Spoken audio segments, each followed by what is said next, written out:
Hello student, how are you? I hope all of you are very happy and enjoying holidays. तुम बहुत खुश होगे बेटा और छुट्टियां हैं, समय को काम में लें, थोड़ा थोड़ा पढ़ाई भी करें, आगे ये सब चीज़ें बहुत काम में आएगी। अपन ने लास्ट लेक्चर जो है कॉरलेशन का कंप्लीट किया था, आज हम रिग्रेशन को डिस्कस करेंगे। एक्चुअली कॉरलेशन टॉपिक जो है वो एक क्वालिटेटिव एनालिसिस है, क्वांटिटेटिव नहीं है। कोई भी टॉपिक हम पढ़ते हैं तो हमारे को ऑब्जेक्ट पता होना चाहिए कि हम क्यों पढ़ रहे हैं, उसका ऑब्जेक्ट क्या है। देखो कॉरलेशन जो है वो आपको दो वेरिएबल्स के बीच में सिंपल रिलेशनशिप को शो करता है। अब रिलेशन क्यों हो रहा है, why it's happen, okay, impact क्या हो सकता है, इसके बारे में कॉरलेशन आपको नहीं बतलाएगा। लाइक दो सीरीज सेम डायरेक्शन में इंक्रीज हो रही है तो obviously there will be positive correlation, but may be possible they are not related each other. Like steel का प्रोडक्शन इंक्रीज होना और एग्रीकल्चर साइड में प्रोडक्शन इंक्रीज होना, ये दोनों आपस में कहीं कॉरलेटेड नहीं है। एग्रीकल्चर प्रोडक्शन डिपेंड करता है नेचर के ऊपर, रेनफॉल अच्छा है, बीमारी नहीं लगी है फसलों को, ये उसके ऊपर डिपेंड कर रहा है। जबकि स्टील प्रोडक्शन इंडस्ट्री में डिमांड कितनी है, लेकिन दोनों का प्रोडक्शन सेम ईयर इंक्रीज हुआ, कॉरलेशन आपको पॉजिटिव कॉरलेशन दे देगा। तो it's just like a blind person. अगर आपको पूरी स्टडी नहीं हो तो कॉरलेशन पे बेस्ड जो रिजल्ट होते हैं वो रॉन्ग हो सकते हैं, उसका इंपैक्ट आप पता नहीं कर सकते। एक वेरिएबल में चेंज से दूसरे वेरिएबल में कितना इफेक्ट आएगा ये कॉरलेशन से आप पता नहीं कर सकते। नो डाउट अगर आपको थोड़ा नॉलेज है तो आप ये पता कर सकते हैं there is a positive correlation और there will be negative correlation, लेकिन कितना है, क्या इंपैक्ट आएगा, इफेक्ट क्या आएगा, ये रिप्लाई कॉरलेशन नहीं देता है। कॉरलेशन का सबसे बड़ा ड्रॉबैक है कि इस प्रेजेंट एरा के अंदर, इकोनॉमिक सिनेरियो के अंदर हमें ये पता करना होता है कि इंपैक्ट कितना होता है। क्योंकि हम फॉरकास्टिंग करते हैं, कोई भी बिजनेस हम स्टार्ट करते हैं तो उसकी सक्सेस उसके ऊपर डिपेंड करती है कि अपना फॉरकास्टिंग कितना बेस्ट है, हमने फॉरकास्टिंग टूल्स कैसे काम में लिए। अगर हमें ये नहीं पता है तो सब यूजलेस है। लाइक एक आपको छोटा सा एग्जांपल देता हूं। पहले एसयूवी कारों का ट्रेंड नहीं था, ओके, मारुति जैन बहुत चला करती थी, स्विफ्ट खूब चलती थी, अभी भी चल रही है, नो डाउट। आपने देखा कि मार्केट के अंदर जो ट्रेंड आया एसयूवी ट्रेंड, उसको लाने वाला रेनॉल्टो कंपनी उसको लेके आई। जो कॉम्पैक्ट एसयूवीज है, कभी किसी ने सोचा ही नहीं था कि एसयूवी का इतना ट्रेंड आ जाएगा। कारण क्या था, कंपनी के बहुत सारे प्रोडक्ट फेल होते थे, लेकिन जब कंपनी को लगा कि कुछ नया किया जाए तो वो मार्केट में एसयूवी लाई और उसने एक नई क्रांति ला दी। तो दूसरी कंपनियों ने भी सोचा, लाइक मारुति है, लाइक हुंडई है, बहुत सारी कंपनियां जितनी भी ऑटोमोबाइल्स की है, उन्होंने भी क्या एसयूवी लॉन्च करी। तो कॉरलेशन आपको केवल रिलेशनशिप को बतला सकता है, लेकिन एग्जैक्ट रिप्लाई वो भी नहीं दे सकता। लेकिन रिग्रेशन आपको एग्जैक्ट रिप्लाई देगा। रिग्रेशन की हेल्प से आप फॉरकास्टिंग बहुत नजदीक तक कर सकते हैं, राइट।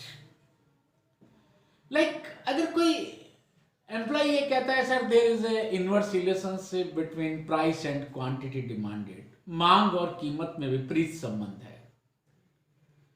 वो अपने बॉस को कहता है सर आप प्राइसेस रिड्यूस कर दीजिए, सेल्स इंक्रीज हो जाएगी।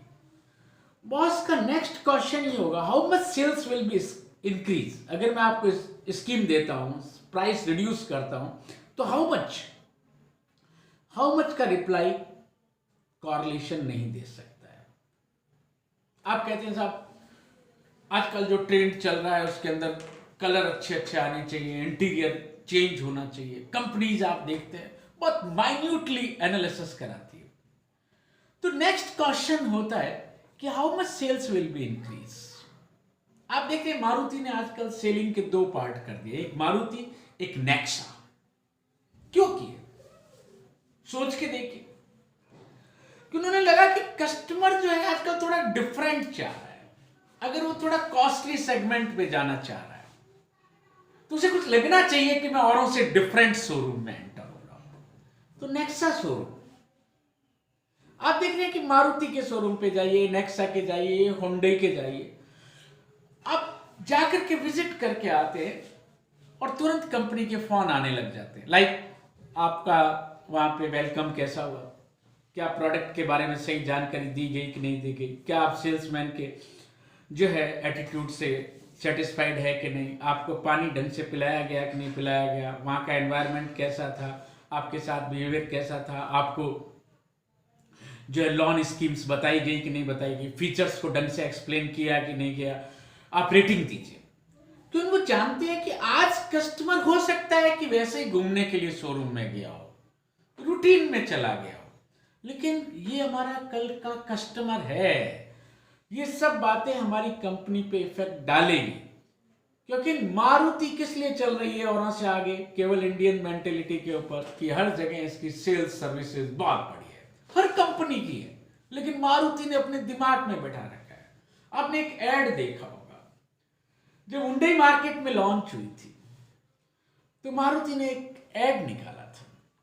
हुंडई का डायलॉग था zip drive. Okay, Shahrukh Khan उसका ऐड देता था, मुझे आज भी याद है। तो अगर आप देखेंगे कि उसी समय मारुति ने एक जबरदस्त ऐड दिया। कुछ स्टूडेंट्स घूमने जा रहे हैं, उनको कोई होटल नहीं मिलता है, पहाड़ी पे कुछ नहीं मिलता है, तो उन्हें एक बहुत भिक्षुक मिलता है, उससे पूछते हैं कुछ रहने को जगह वगैरह, वो कहता है कुछ नहीं मिलेगा। तो एक जना पूछता है मारुति गैरेज, यस, वो कहता है वहां जाइए पहाड़ी पे, जहां कोई नहीं मिलता वहां मारुति गैरेज मिलता है। तो इसका मतलब क्या हुआ? आपकी चॉइस है कि आप कौन सा ब्रांड लेना चाहते हैं। उसके तुरंत बाद बहुत सारी कंपनियों ने यह फैसिलिटी कर दी थी कि आपकी जहां गाड़ी खराब हो जाए वहीं छोड़ दीजिए, आप हमें फोन करिए, हमारा कंपनी का आदमी आएगा, आपकी गाड़ी लेकर के जाएगा। क्यों? क्योंकि वो एक डायलॉग जो है, एक एड जो है, वो सेल्स के अंदर कितना इफेक्ट डाल रखा है। आज भी हमारी मेंटेलिटी पे हम आज भी क्या है कि मारुति अगर आप कहीं जाके पूछें सर्विसेज हर जगह मिल जाए, अरे भाई सब कंपनी सर्विसेज दे रही है, लेकिन वो इस चीज की खा रहा है, वो अपने एटीट्यूड की खा रहा है, वो कस्टमर रिलेशन बना रहा है। ओके, महिंद्रा की गाड़ियां आज भी चलती है, जीप लेनी है तो महिंद्रा की, ट्रक लेना है तो टाटा का। रीजन उन्होंने एक माइंड में बना लिया है। तो रिग्रेशन एनालिसिस आपको ये सब एनालाइज करके बताता है किस पॉइंट का कितना सेल्स पे इफेक्ट आता है। तो रिग्रेशन रीजन, इंपैक्ट, इंसिडेंट सबको बतलाता है, कारण, परिणाम, परिगाद, सबके बारे में रिग्रेशन आपको बता सकता है। रिग्रेशन जितने डिपेंड वेरिएबल्स होते हैं उन सबको एनालाइज करके बता देता है। इसलिए रिग्रेशन एक simple regression and then multiple regression होता है, प्रतीप गमन कहते हैं हिंदी में। तो अभी जो हम पढ़ेंगे आप लोगों के लेवल तक जो है वो केवल 2 वेरिएबल तक है, सिंपल रिग्रेशन। तो रिग्रेशन में एक डिपेंड वेरिएबल होता है और एक इंडिपेंडेंट वेरिएबल होता है। तो मैंने रीजन बताया आपको हम क्यों पढ़ते हैं रिग्रेशन, क्योंकि आपको केवल आज आप हो सकता है स्टूडेंट हो, कल आपके पापा जो है हो सकता है आपके स्टील इंडस्ट्री और आपका उस सीट पे बैठा है, तो आपको एनालाइज करना होगा कि मेरी सेल्स पे कितना इफेक्ट आ जाएगा। फॉरकास्टिंग लाइक अभी जो ये जो है कोरोना के कारण से सेल्स डाउन हो गया है, तो एक नया फील्ड जनरेट हो गया है, वो है डिजिटल फील्ड। लोग उस पर ऑर्डर ले रहे हैं। तो देखिए डिजिटल होने का कितना इफेक्ट आपकी सेल्स पे आएगा, ये चीज आपको रिग्रेशन बता सकता है। वो बता सकता है कि कितने लोग लिंक्डइन से जुड़े हुए हैं, कितने ट्विटर से जुड़े हुए हैं, कितने, और उसका इफेक्ट कितना है, जिन्होंने इन पे एग्रेसिवली मार्केटिंग करी उनको कितना बेनिफिट मिला, कितना कम्युनिटी से ये जुड़ गए हैं। तो ये सब चीजें कौन रिग्रेशन से आप निकाल सकते हैं। कॉरिलेशन आपको बताएगा कि no doubt there is a relation, but how much, आपको इसका जवाब रिग्रेशन दे सकता है। आप उसमें जाके देखेंगे तो जिन जिन लोगों ने इस तरीके का एग्रेसिव डिजिटल मार्केटिंग को अडॉप्ट किया डिजिटल के थ्रू, तो उनकी सेल्स कितना राइज हो गई। लाइक एमवे इसी का एक पार्ट हो गया। तो आप बहुत सारे ऐसे फैक्टर्स हैं। तो आप पढ़ते जो है इसलिए नहीं कि सर हम तो, लड़कियां सोच ले कि सर हमें तो आगे ये करना है इसलिए इसका बस केवल पास हो जाए। कोई कहता है कि मुझे बस सर दुकान पे बैठना है इसलिए, नो, दुकान पे भी बैठना तो इफेक्ट पड़ेगा। अगर आपका कस्टमर से एटीट्यूड अच्छा है तो हो सकता है आप यही पेन 2 रुपए महंगा बेचें लेकिन वो आपसे परचेज करके जाएगा। बहुत सारे शॉपकीपर ऐसे होते हैं जो प्राइसेस बहुत ज्यादा लेते हैं लेकिन वो कस्टमर को उनके अकॉर्डिंग रिस्पेक्ट देते हैं, वो प्राइस सेक्रीफाइस करने के लिए तैयार है। सपोज करिए एक अपर मिडिल क्लास है, उसके लिए प्राइस फैक्टर वर्क नहीं करता है। आप 2 रुपए ज्यादा ले लीजिए, लेकिन अगर वो आपके यहाँ शोरूम पे एंटर हुआ है तो उसे एक अच्छी चेयर चाहिए बैठने के लिए, उसकी वाइफ परचेजिंग करे। आपने देखा होगा बहुत सारी होटल्स में आप जाते हैं, बड़ी बड़ी होटल्स में, तो वहां सबसे पहले क्या है, सबसे पहले वहां पे है एक छोटे बच्चों के खेलने के लिए कुछ बनाया हुआ होता है, क्योंकि बच्चा तंग करेगा तो आप होटल में ज्यादा देर रुकेंगे नहीं, आपका बिल बनेगा नहीं। तो कितना माइन्यूटली इंपैक्ट निकाला कि नहीं निकाला। तो आप ये कभी मत सोचिए कि जो मैं आपको डिलीवर लेक्चर कर रहा हूं ये पेपर पास करने के लिए, सॉरी, पेपर पास करने के लिए मेरे लेक्चर नहीं होते, प्रैक्टिकल यूज। पेपर तो आपको पास करना ही है, वाट एवर आप किसी भी क्लास के अंदर हो। अगर आप सीए भी बन जाते हैं, मान लीजिए आप फाउंडेशन कर रहे, क्यों कर रहे, सीए बन गए, तो सीए बन गए तो आपको देखना होगा कि भाई इतने ऑलरेडी जो सीए एस्टेब्लिश्ड है उनके अंदर मैं मार्केट कैसे लूंगा। तो हो सकता है आपका एटीट्यूड, सर्विसेज, आपकी पोलाइटनेस, ये सब फैक्टर इफेक्ट डालेंगे।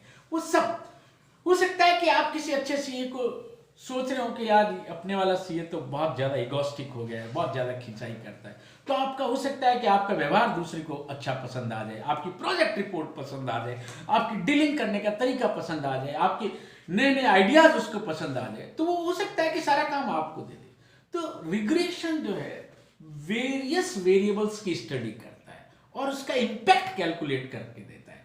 तभी आप एक successful businessman, successful service class, आप डॉक्टर हैं सपोज करिए, तो आपको एक सिंपल सा आपने टेबल कुर्सी रख दी है, जब तक आपका कोई कॉम्पिटिटर डॉक्टर नहीं आता तो पेशेंट की मजबूरी आपके पास आएगा। लेकिन जिस दिन कॉम्पिटिटर आ गया आपका तो उसे फैसिलिटी चाहिए।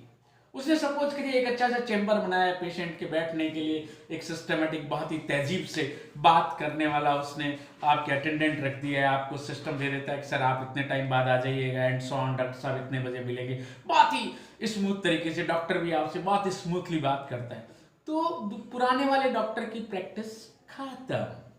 तो हर फील्ड में रिग्रेशन इतना इंपॉर्टेंट फैक्टर है, हर पॉइंट आपको बता सकता है। आप अपनी प्रैक्टिकल लाइफ में देख सकते हैं कि आपने इस फैक्टर में चेंज किया, मान लीजिए आपने अपने एटीट्यूड में चेंज किया तो आपको कितना इफेक्ट है। आप अपने घर में देख सकते हैं इफेक्ट। आप अभी कोरोना का ये चल रहा है, अपने सब लॉकडाउन के अंदर बैठे हैं, तो आप देखेंगे कि अगर आप अपने मम्मी पापा से पोलाइटली बात करेंगे तो उन्हें बड़ा अच्छा फील होगा, वो आपको कुछ और देने की कोशिश करेंगे। आपके पापा आपकी मम्मी के काम में हाथ बटाते हैं तो उनको और मजा आएगा, फैमिली बहुत स्मूथली रन होगी। ओके, उन्हें लगेगा यार ये तो मैंने कभी पहले महसूस किया ही नहीं, क्योंकि उन्होंने कभी काम किया ही नहीं था। इवन मैं खुद उसका एक एग्जाम्पल हूं, ओके, लेकिन मुझे अच्छा लगता है।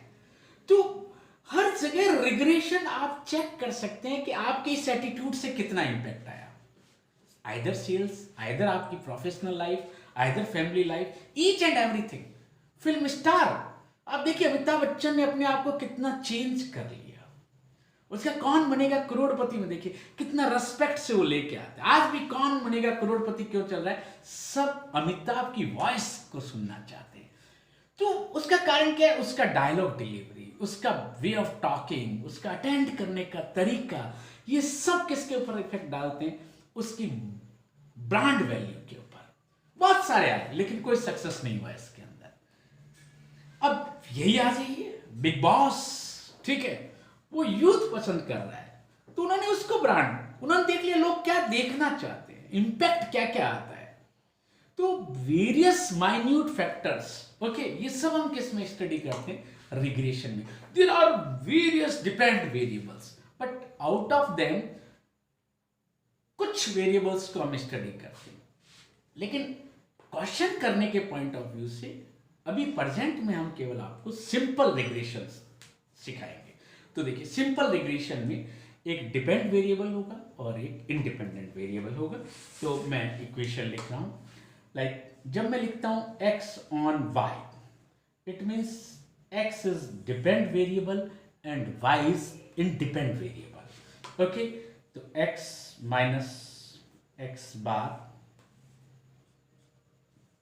B x y, Y minus y bar. Okay, B x regression coefficient, इसको निकालने के वेरियस मेथड हैं। First without deviation, okay, without deviation, बिना विचलन विधि।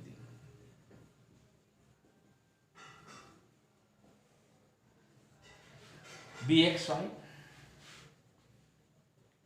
का मेन फार्मूला होता है r standard deviation of x upon standard deviation of y, without deviation के अंदर n capital summation x y minus capital summation x capital summation y upon N summation y square minus summation y का whole square. Okay, फिर deviation from actual mean,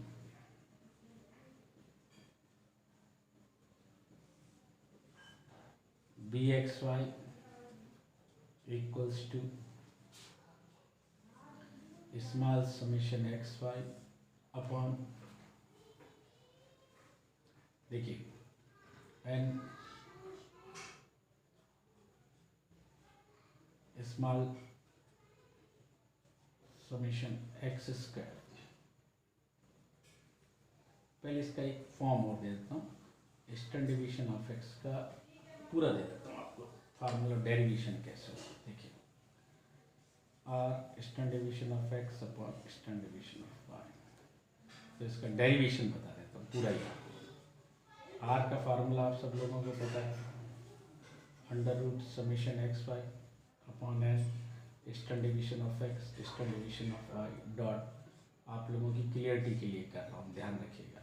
मैं direct भी लिख देता, लेकिन ये सीए फाउंडेशन वगैरह जब अपने एग्जाम अटेंड करते हैं तो ये बहुत इंपॉर्टेंट चीज़ है, इसलिए मैंने थोड़ा इसको try. Standard deviation of x standard deviation of x को कैंसिल कर दीजिए,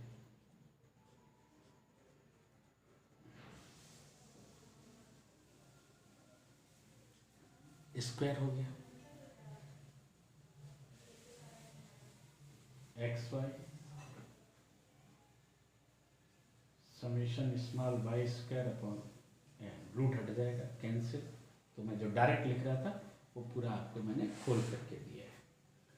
तो फार्मूला हो जाएगा, यहाँ लिख दे रहा हूँ, d x y equals to summation x y small है summation y square, where small x minus x bar and small y minus y bar.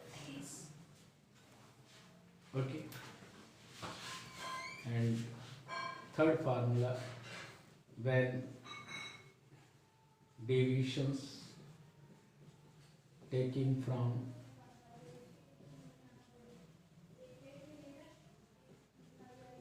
Assumed mean, okay, B x Y, इसे आप बेशक डायरेक्ट याद रखिए, and summation D X D Y minus summation D X summation D Y upon N summation D square Y minus summation D Y का whole square. Is it clear? Okay, D X X minus A X D Y Y minus A Y, okay. Same way Y on X, याद करने का तरीका क्या है, जब आप x on Y निकाल रहे हैं तो नीचे वाई आएगा और ऊपर कॉर्लेशन वाला जो पोर्शन है ना, इतना सा ये सेम रहेगा दोनों के, यहाँ वाई आएगा सब जगह। देखिए मैंने आपको प्रूव भी करके किया। अब हम कैलकुलेट करते हैं वाई ऑन एक्स, ओके। मैं इसे हटा रहा हूँ। बेटा आपको मेरे लेक्चर पसंद आ रहे हैं तो आप सब लोग इसे लाइक करिए, सब्सक्राइब करिए और आगे भी करिए फॉरवर्ड, जिससे सब बच्चों को बेनिफिट मिल सके। इसमें ऐसा नहीं है कि हम अपने लिए ही रखें। अभी हम x ऑन y लिखा है, अब y ऑन x करेंगे। आप मैक्सिमम लोगों को जितना बेनिफिट दे सकते हैं उतना दीजिए, शेयर करिए, लाइक करिए, ओके, और आगे फॉरवर्ड करिए, जिससे सबको बेनिफिट मिल सके और एग्जाम के अंदर वो इसका बेनिफिट ले सके और फ्यूचर में भी ले सके। मैंने कहा मेरा लेक्चर जो होता है एग्जामिनेशन पॉइंट ऑफ व्यू से नहीं होता है कभी भी। आप कभी भी मेरा लेक्चर सुनेंगे, आप छोटी सी दुकान परचून की खोल के बैठेंगे, तब भी आप अगर मेरे लेक्चर को याद कर लेंगे तो हो सकता है कि आप शायद जो है आपकी सेल्स जितना आप सोच रहे थे उससे कुछ ज़्यादा इंक्रीज हो जाए, एक पॉइंट को भी अगर एडॉप्ट कर लेंगे तो। खैर और बोलेंगे कल। अब वाई ऑन एक्स पे बात करते हैं। Y on x means y depend variable and x independent variable. जो डिपेंड वेरिएबल होता है वो हमेशा लेफ्ट साइड में आता है, ध्यान रखिएगा। B Y X X minus x bar, इसके मैं डायरेक्ट लिख दे रहा हूँ फार्मूला, सेम वे सॉल्यूशन का है। तो without deviation, okay, b Y x, अच्छा पहले r standard deviation of y upon standard deviation of x, then b Y x and capital summation x y, capital summation x, capital summation y upon n capital summation x square, capital summation x का whole square. फिर actual mean deviation से deviation लेंगे तो b Y x and small summation, o sorry इधर है small summation x square, okay. Then assumed mean से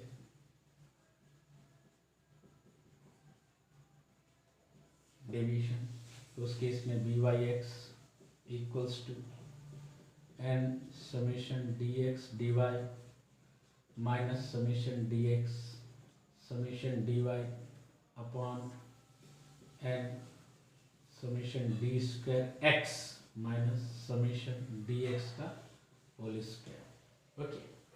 D X means X minus X, D Y means y minus A Y. Is it clear? इसके आगे हम इस पर कल discuss करेंगे, कारण कि इतना आप लोग थोड़ा प्रिपेयर करें, उसके बाद नया लेंगे, इस पर क्वेश्चन बताएंगे। B x y b Y x से आप आर कैसे कैलकुलेट कर सकते हैं ये देखेंगे। तो फिर मैं अगेन आपसे ये कहूँगा कि अगर आप इसको समझ पा रहे हैं तो ज़्यादा से ज़्यादा इसको आगे फॉरवर्ड करें, इसको लाइक करें, सब्सक्राइब करें और मैक्सिमम लोगों को बेनिफिट दें। स्टडी थोड़ा कंटिन्यू करते रहें। कुछ बच्चों को ऐसा लगता है कि अभी बहुत टाइम है, बहुत टाइम है। नो, टाइम हमेशा ही हमारे साल जुलाई में शुरू होता है, तब भी टाइम बहुत होता है, लेकिन तब भी हमारे दिक्कत रहती है।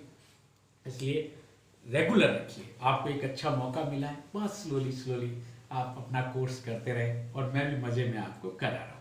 Okay, thank you.